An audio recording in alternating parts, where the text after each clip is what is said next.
안녕하세요. 올해 37이 여자입니다. 제 얘기를 어디다가 제대로 해본 적이 잘 없는데 처음으로 온라인에 공유해보는 만큼 많은 응원 부탁드려요. 저는 위에서 말씀드렸듯이 내일 모레 40이 되는 여자입니다. 남편은 저보다 5살이 많아서 올해로 42이 되었고요. 저야 여자고 요즘 여자들이 자기 관리는 잘하니까 저도 집에서 살림만 하면서 틈틈이 시간 나는 대로 제 피부 관리와 몸 관리를 참 열심히 했어요. 돈이 많이 드니까 피부과나 필라테스 같은 돈 든다는 것들은 물론 하지 못했지만 어디 그것만 운동이고 관리하는 방법이던가요. 저는 집에서 유튜브 보면서 혼자 춤도 춰보고 일주일에 적어도 3번 정도는 일찍 퇴근한 남편과 함께 아파트 주변 산책도 열심히 하고요. 화장을 대체로 잘 안 하지만 매일 선크림을 바른다거나 자기 전에 클렌징을 꼼꼼히 하는 아주 기초적이고 기본적인 방법으로 저를 갖고 왔어요. 그렇게 하지 않고 방치하면 제가 집안에서 아무것도 하는 것이 없이 요리하고 빨래하고 남편만을 기다리는 애처로운 여자처럼 보였기 때문에 더더욱 그런 생각을 하고 싶지 않다는 마음에 최대한 시간짬 내 제 자신을 돌보는 것에 최선을 다했습니다. 그렇다 보니 점점 좋은 점들이 많아졌어요. 저는 또래들보단 확실히 젊어 보인다며 동안 소리를 여러 번 들었고 또 일한다고 스트레스가 많은지 부쩍 주름살이 보이기 시작한 남편과 함께 손을 잡고 나가면 적어도 나이차가 12살은 나는 커플이 아니었냐고 동네 아주머니들이 한 번씩 놀래곤 하셨습니다. 제 자랑이 아니라 그냥 저희가 외모적으로 어떻게 보이는지를 말씀드리고 싶었어요. 이것 때문에 전 결혼하고 처음 4년간 그리고 최근에 내내 죽고 싶다는 생각을 몇 번 했을 만큼 너무 괴로웠거든요. 더 정확히는 20대 며느리 대하듯 처음엔 임신하려고 종용하더니 급기야 더 큰 잘못을 저질렀던 저희 시어머니 때문에 말입니다. 저는 30이 되던 해에 남편과 결혼했어요. 당시 저는 엄마가 하시는 옷가게 일을 도우며 용돈이나 벌고 있었고 남편은 직장을 다니고 있는 직장인이었습니다. 저야 엄마의 가게를 당연히 물려받을 거라 생각에 따로 취업 생각을 하지 않았었고 가게 수입이 짭짤했었기에 용돈치고는 제법 돈이 잘 모였었어요.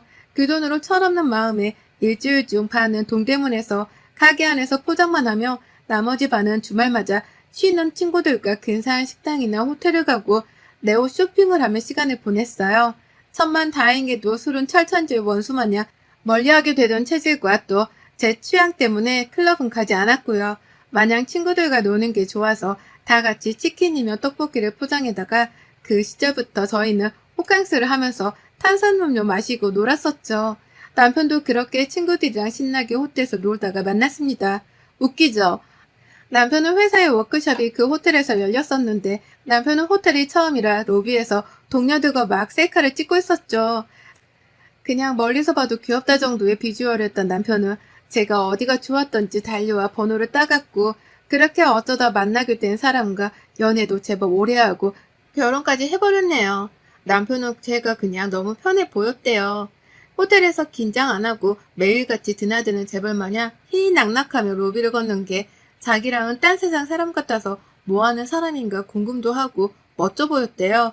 그래서인지 남편은 연애하는 동안에도 저를 무슨 귀족 모시는 하인처럼 떠받들어줬고 급기야 제가 난 그냥 엄마 옷가게에서 알바나 하는 여자야 라고 제 월급과 수중에 모은 돈 우리 엄마가 이혼하고 혼자 가게를 한다는 것까지 다 오픈을 했는데도 처음부터 저는 자신한테 공주님 같았다며 끝까지 절 귀하디 귀한 사람 대접을 해주더군요. 솔직히 부모님 이혼하시고 나서 한 번도 어른들 보는 걸 편히 생각한 적은 없었습니다.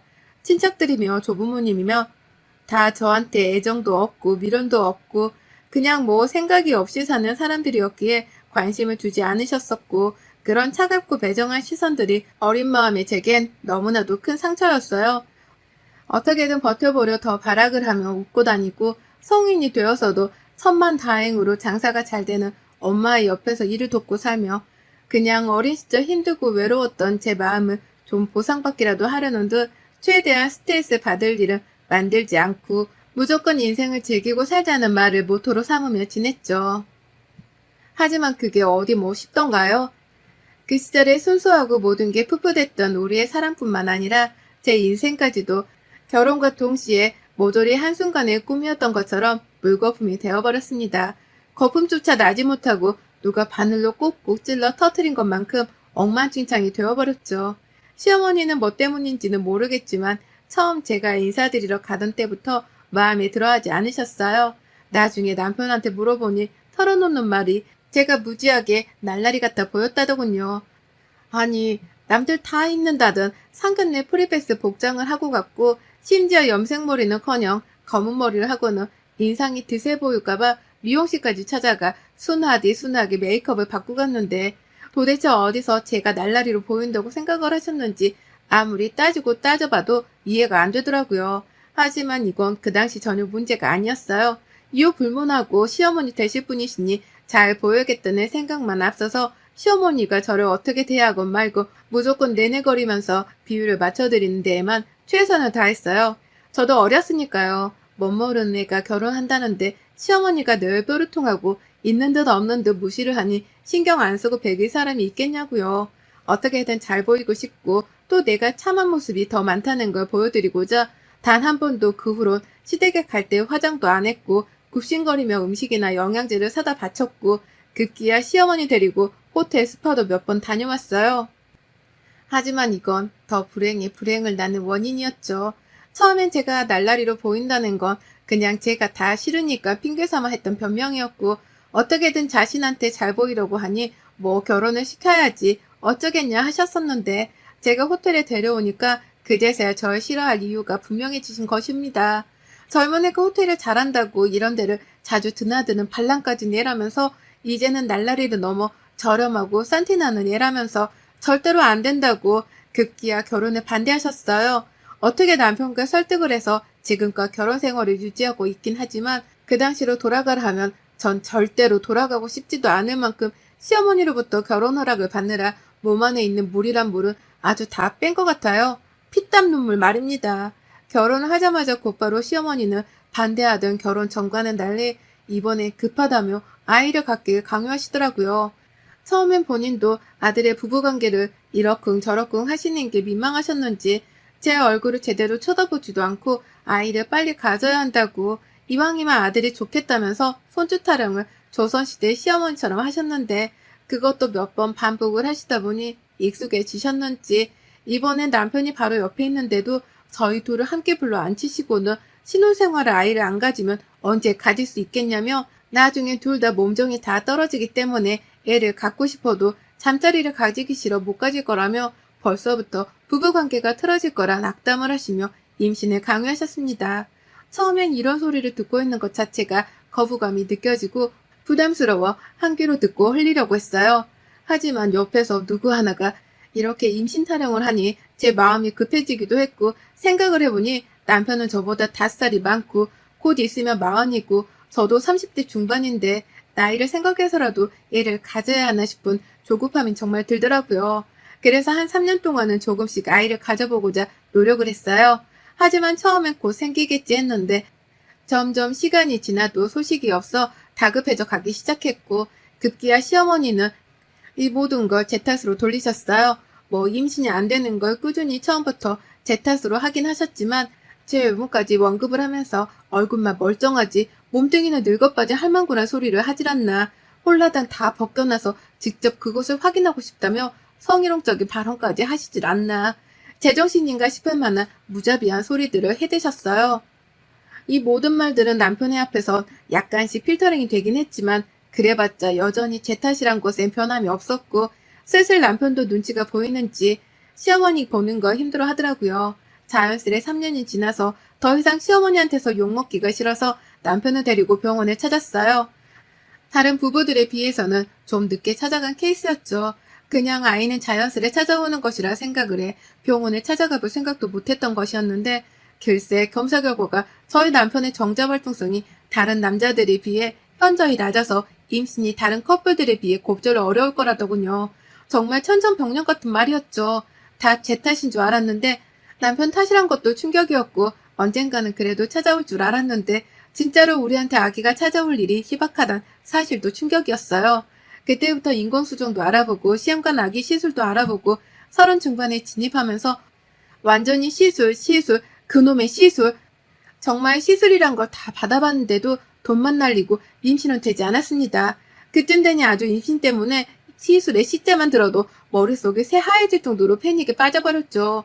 상황이 그러하니 남편도 본인 잘못이라며 저만큼이나 힘들어했고, 급기야 제가 몸은 몸대로 망가지고 정신도 피폐해져 멘붕이 여러 빠지는 모습을 곁에서 지켜보더니 1년 정도 지나가던 시점에 그냥 아이를 가지지 말고 부부끼리 오순도순 잘 지내보는 게 어떻겠냐고 하더라고요. 그 말을 어찌나 눈물나게 고맙던지 전 그 자리에서 남편 껴안고 엉엉 울어버렸답니다. 애초에 내가 아이를 가지려고 안달이 났던 이유도 따지고 보면 시어머니가 자꾸만 임신을 서두르시니 덩달아 조급해졌던 것인데 남편이 이렇게 먼저 놓아주니 마치 누군가 묶어있던 제 목의 밧줄이 사르르 풀리는 기분이었습니다. 당장에 어머니께 말씀드리진 않았고 시간을 가지며 저희 부부가 먼저 마음을 온전히 비운 후 시부모님을 불러 식사 대접을 하며 말씀드렸어요. 자기 아들의 몸에 문제가 있다는 말을 하면 더 속상해 하실까봐 일부러 그 말은 안 하고 서로의 몸이 지쳤다고 그냥 둘이서 요즘 사람들처럼 잘 살아가 보겠다고 덤덤히 말했죠. 생각보다 시어머니 반응은 조용했어요. 그래 그럼 이란 다소 지나치게 쿨한 정도의 대답까지 하시고는 밥까지 꾸역꾸역 먹고 옆에서 본인 눈치 보고 있는 시아버지를 데리고 얼마 안 있어 다시 시댁으로 돌아가셨죠. 뭔가 지난 4년간 이렇게 허무하게 끝날 것을 왜 그동안 그리 어른 눈치를 보며 임신하려 나 스스로를 달달 볶았나 참 허탈하더라고요. 그렇게 아이를 가지지 않기로 한 순간부터 최근까지 거의 시부모님과의 왕래는 없다시피 했어요. 남편도 저와 마음이 같았던 건지 그간 자기 어머니 때문에 스스로도 힘들었다며 웬만하면 부딪히지 말아야 자신의 불임 가까운 문제도 그렇고 아이도 그렇고 생각을 안 할 수 있을 거라며 시댁에 가는 것을 멈추자고 하더라고요. 저는 그럼에도 불구하고 며느리니까 가끔 정말 아주 가끔 바쁜 남편을 대신해서 연락을 드렸고 명절이면 찾아가지는 못하는 대신 선물을 보내드리기도 했어요. 임신 준비를 하면서 결혼 후 자연스레 엄마 옷가게에서는 더 이상 일을 못하게 되었는데 최근 몇 년간 다시 일을 조금씩 도와드리고도 있었기에 옷은 쉽게 구할 수 있어서 시부모님 것도 여러 벌 보내드렸고 아무튼 제 딴에는 남편이 시부모님과 원수처럼 인연이 끊어져 버리는 걸 막겠다고 저조차 쓴소리를 들으며 임신에 시달렸지만 제가 할 수 있는 정도까진 최선을 다했어요. 그러다가 하루는 남편이 부모님을 안 보고 싶은데 또 나이 들어갈 부모님을 못 보고 사는 건 괴롭다면서 이젠 좀 잠잠해지지 않았을까 하며 저한테 먼저 시부모님을 찾아뵈러 가자고 부탁을 하더라고요. 저는 그간 자주는 아니더라도 연락을 드리고 있었는데 남편은 그마저도 완전히 연락을 끊어버리고 안 본 채 살아서인지 저보다 유난히 시부모님에 대한 죄스러운 마음이 큰 것 같았어요. 그 마음이 너무나도 잘 이해가 가니까 시어머니가 절 좋아를 하지 않는 걸 알면서도 기분 좋은 마음으로 남편을 데리고 하루 작정하고 시댁을 찾았어요. 경기도에서도 많이 외곽인 곳에 위치한 마을에 살고 계셔서 찾아가긴 힘들었지만 주말에 서울집에서 잠시 왔다 갔다 하기 부담은 없었습니다. 가는 길에 집에서 먹을 고기도 좀 사고 허심탄회 얘기라도 하며 남편이 부모님과 더 이상 서먹하지 않도록 소주도 몇 병 사서 갔어요. 시골에서 혹여나 위험하실라 마스크도 두둑히 드리려고 챙겨갔고요. 그렇게 마을 초입부에 도착을 하고서 집으로 들어가는 길은 골목이 좀 좁아 아예 바깥 마을 공동구역에 있는 주차장에 주차를 하고 짐을 막 꺼내고 있는데 그 바로 옆 정자에 앉아 계시던 50대의 젊은 아주머님들이 나와서 누구냐고 물어보다 남편의 얼굴을 알아챘는지 아이고 너구나 하면서 막 반기시더라고요. 그런데 문제는 그 다음이었어요. 절 보자마자 이내 그럼 네가 얘 와이프야? 라며 똥 씹은 표정을 짓곤 아는 척을 하시더라고요. 처음엔 그냥 이 마을분들의 인사법인가 싶었는데 얼마 지나지 않아 이 모든 건 다 저를 향한 괴롭힘의 목적이었던 것을 알아차리게 되었습니다. 바로 그 다음에 마주친 어느 한 노인 부부 때문이었죠. 아주머니는 마찬가지로 절 보며 아유 동네물 흐리게 진짜 하나 알 수 없는 말로 저를 홀겨보시며 남편과만 인사를 나누려 하셨고 급기야 옆에 있던 그 아주머님의 남편은 누가 보면 지가 정우성일 줄 알 정도로 개똥 같은 개품을 잡고선 제 몸을 막 위아래로 훑어보는 겁니다. 흔히들 시선 강간이라고 하죠. 절 막 꺼림직한 눈빛을 한 채 자꾸만 입술을 자기 혀를 적시며 절 보는 게 그러다가 가슴에 시선이 멈춘 것도 같고 확 진짜 눈깔을 뽑아버리고 싶어 죽겠는데 이걸 저희 남편도 느꼈나 보더라고요. 아저씨 지금 어딜 봐요? 하면서 남편이 순간적으로 절 자기 뒤로 빼돌린 뒤 아저씨한테 경계적인 말을 하자 그제서야 아저씨는 자기 옆에 있는 와이프한테서까지 매서운 눈초리를 받으며 가던 길을 가셨어요. 아주머니는 가기 전 저를 한 번 더 노려보고 가셨고요. 뭔가 기분이 굉장히 이상하고 재수가 없는 게 이 사람들이 나에 대해 무슨 소리를 들었길래 하나같이 노려보고 무시하고 급기야 훑어보기까지 할까 싶었어요. 그 생각은 남편도 똑같이 가지고 있는 상황이었고요. 그렇게 저희는 시야에 보이던 2층 주택인 시댁으로 갔어요. 경기도 외곽 마을이라 그런지 확실히 시부모님은 대문을 잠궈놓지도 않으시더라고요. 그냥 문을 열고 들어가 인기척을 하는데 아무리 불러도 찾아도 시부모님은 보이질 않았어요. 조금 더 기다려볼까 하다 그냥 오랜만에 바깥에서 인적도 뜸한 것이 코로나 걱정 없이 걸어보고 싶어 남편과 손잡고 시부모님을 찾으러 나왔죠. 주변에 경로당까지는 아니더라도 마을 회관이 있었으니까 당연히 거기서 동네 분들과 계시겠거니 하고 방금 전 이웃들을 만나 기분 나빴던 것들을 훌훌 털어버리며 애써 웃으면서 마을 회관에 갔는데요. 안으로 들어갈 필요도 없었습니다.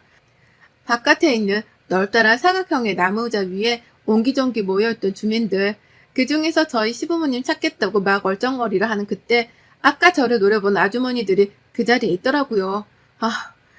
왠지 다가가게 눈치 보여서 멀리 서서 남편만 보내려 하는 그때 뒤돌아 서 있던 어느 여자분이 아주 되바라진 목소리로 분노에 찬 듯 크게 말을 했어요. 아유, 그녀는 내 며느리가 아니야 이제 하면서 시작된 다름 아닌 우리 시어머니 우렁찬 목소리는 거기서 끝이 아니었어요. 앞에서 아주머니들이 절 봤다고 며느리 얘기를 했던지 시어머니는 아주머니들께 내가 옛날부터 말했잖아. 걘 우리 집안에 굴러들어와서 난 되는 거였다고. 얼마나 젊은데 남자를 후리고 다녔는지 몰라. 호텔도 막 채집 드나들듯 다니고 다리를 맨날 벌려서 지금 애도 못 낳고 있잖아. 라고 제 흉을 보고 있었던 겁니다. 다른 사람도 아닌 시어머니가 글쎄 며느리한테 다리를 벌려 애를 못 낳고 있단 입에 담지도 못할 말을 하고 계시다니. 얼마나 제 욕을 오래도록 해왔었는지 주변 아주머니들은 알지 알아 혹은 보니까 발랑 까졌더라 진짜로 하면서 격하게 시어머님 말씀에 동조만 하고 있었어요. 손발이 막 떨려 옆에 있는 남편한테 붙잡아달라고 손을 벌리려는데 아뿔싸 제 옆엔 아무도 없었어요. 아니 그 사이 우리 남편 열이 받아서 시어머니께로 확 뛰쳐 달려가 버린 겁니다. 그러더니 이내 남편이 시어머니의 뒷덜미를 그대로 잡아서 마을회관 입구에 걸려있던 꽃감을 줄 달린 채로 달려있는 곳에 들고 가 던져버린 바람에 대롱대롱 매달려있던 그 꽃감과 함께 남편이 손으로 시어머니를 막 흔들어대며 어떻게 내 와이프에 대해 그런 소리를 떠벌리고 다닐 수가 있냐? 그 울부짖는 바람에 덩달아 머리가 막 중심도 못 잡고 흔들렸고 그 자리에 있던 아주머니들도 곶감이 지멋대로 줄에서 떨어져 흩날린 바람에 곶감비를 맞듯 머리 위로 맞으셨죠. 누가 만들었는지 모르겠지만 그 후로도 여러 번 남편이 마을 회관에 있던 줄에 달린 곶감이며 말리는 중인 옥수수까지 죄다 잡히는 대로 집어서는 사람들을 향해 생각도 없이 던져버린 바람에 음식이 망가지는 거 물론이었고 사람들이 좀비 보듯 남편으로부터 도망가기 시작했어요. 급기야 남편은 제가 고자예요. 고자라서 애를 못 가지고 있다고요. 라며 자신이 고자까지는 아닌데도 저 보호한다고 말을 질러버린 바람에 사람들은 도망가다 흠칫 놀랐는지 서로를 쳐다보더니 이내 저희 시어머니를 또 쳐다보더라고요. 시어머니의 거짓말이 들통나는 순간이었죠. 더 웃긴 건 매번 시어머니가 그딴 소리를 해대도 듣고만 있었을 시아버지가 그제서야 아들한테 목 잡힌 자기 와이프를 보더니 쫄았던지 자긴 늘 아니라고 했는데도 니네 엄마 주둥이는 말리지 못했다며 제 편을 들었다고 했으나 남편은 그마저도 손을 뿌리치며 밀어낸 바람에 시아버지는 그 나이에 아들 손에 의해 바닥으로 뒹구르기까지 하셨고요. 남편은 자신의 부모님이 선을 넘어도 단단히 넘어버렸다며 결국 완전히 손절하겠다는 말을 남기고선 저를 데리고 그 자리를 빠져나왔어요. 물론 그 와중에 전 시댁가며 챙겼던 고기랑 소주까지 남김없이 챙겨왔고요. 차에 탈 때 아까 절 훑어보던 아저씨가 또 그 자리에 서서 저희 부부를 불구경하듯 쳐다보고 있길래 들고 있던 소주병 하나를 확 그냥 던져버렸어요. 순간적으로 피하긴 했지만 그 아저씨 바로 서 있던 자리에 소주병이 와장창 깨져버리며 아저씨는 도망치다 겁나 다리에 힘이 빠졌는지 주저앉아 그걸 가만히 보더라고요. 옆에 와이프 되는 아줌마가 또 어머머머머 하길래 네 남편 간수 똑바로 해? 라는 말을 남기고 그 마을을 완전히 영영 퇴장했습니다. 저야 뭐 시부모님께는 며느리보다 귀할 자식이 연을 끊어버리자고 대못을 박아버리곤 손찌검까지 하곤 자리를 빠져나왔으니 이보다 더 큰 복수가 어딨나 싶어서 따로 말은 안 했는데요. 그냥 그런 소문에 동조한 이 아저씨랑 아줌마도 그냥 넘겨버리기엔 뒤끝이 좀 생겨서 애만 소주병원 날려 경고를 제대로 해주고 왔네요. 사랑답지 않게 입을 나불거리면 어떤 결말을 맞는지 시어머니들 아니 누구든지 입은 언제나 조심히 다뤄야 한다는 걸 제 사연을 통해서라도 아셨으면 좋겠습니다. 아들 예의 바르고 착하게 잘 키워두신 시어머니들 며느리 험담 잘못했다가는 그렇게 애지중지 잘 키운 아들과 영까지 끊어질 수도 있어요. 여러분의 생각은 댓글로 남겨주세요. 오늘도 시청해주셔서 정말 감사합니다.